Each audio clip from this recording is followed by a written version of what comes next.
The weekend passed, and Monday came and went by. By now the thought of food had almost gone from Nikolai's mind. He had not eaten in 9 days. It was as if his body had slipped into another world that no longer required him to eat. Of course, he was getting weaker every day, but being in the box didn't require much movement, so it also required very little energy. However, there was a dull throbbing pain in his legs, and that scared Nikolai more than anything. During the first few days in the box, the pain had been pretty bad whenever he moved his legs. Now he couldn't make them move on their own accord. It was as if they were logs of wood attached to his body at the hips. He couldn't really feel them much anymore. He worked on them all the time, using his arms to move them every day, many times a day. By Tuesday of the second week, the box smelled rank beyond description, and the flies were everywhere. It was a living nightmare. Nikolai no longer worried about the warden. He no longer worried about food or water. He just prayed that God would give him the strength to make it through another day. Around noon on the 10th day, Nikolai heard footsteps. He peered through the slats and saw the warden standing in the doorway. Yuri, the barracks guard, was with him. "Open the box," the warden said. That was all. It was as if this were a mere formality in the life and duties of a warden at the prison camp. To Nikolai, it had been the worst experience of his life. Yuri opened the lid of the box. "Oh my," he sputtered as he held his hand over his mouth. "You smell putrid. Get out of the box," he ordered, shaking his head in disgust. "You're free to go." But Nikolai couldn't stand. Yuri reached down and lifted Nikolai out of the box. When he saw that Nikolai couldn't walk, his face grew serious. A lot of compassion, a look of compassion filled his eyes. He helped Nikolai to a bed of straw and let him lay down. "I'll be all right," Nikolai assured him with a weak smile. Right now, he just wanted to be alone so he could scream out in pain if he needed to. For 10 days, he hadn't been able to move his legs properly, and now the pain of moving them was almost as excruciating as having his legs cramped up in the box.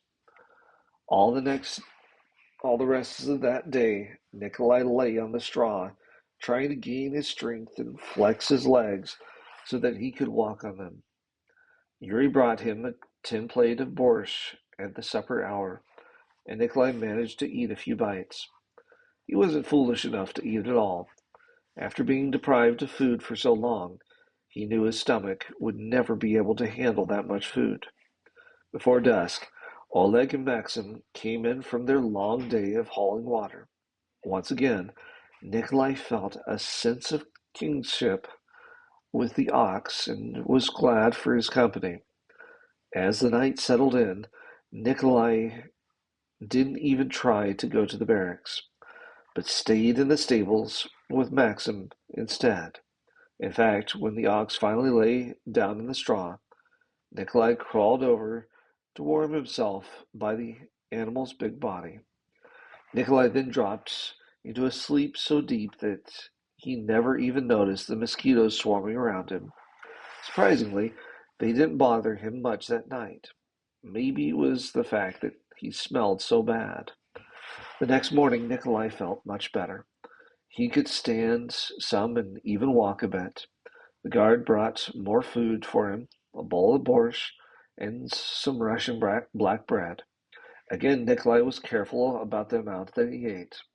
He did not, but he did manage to eat more than he had the day before. He cleaned up and then went back to work with Vadim, though he found he couldn't lift much of anything. He didn't have any strength in his arms or legs, and he tired easily.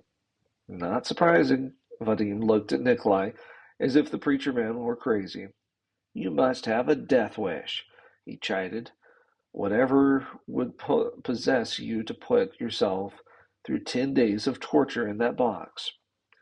Nikolai tried to explain about his love for God and God's love for the human race. He tried to explain about his sacred devotion to the Sabbath, but Vadim just shook his head in disbelief and muttered to himself under his breath. By Thursday morning, Nikolai could get around pretty well, though he did have a limp in his stride.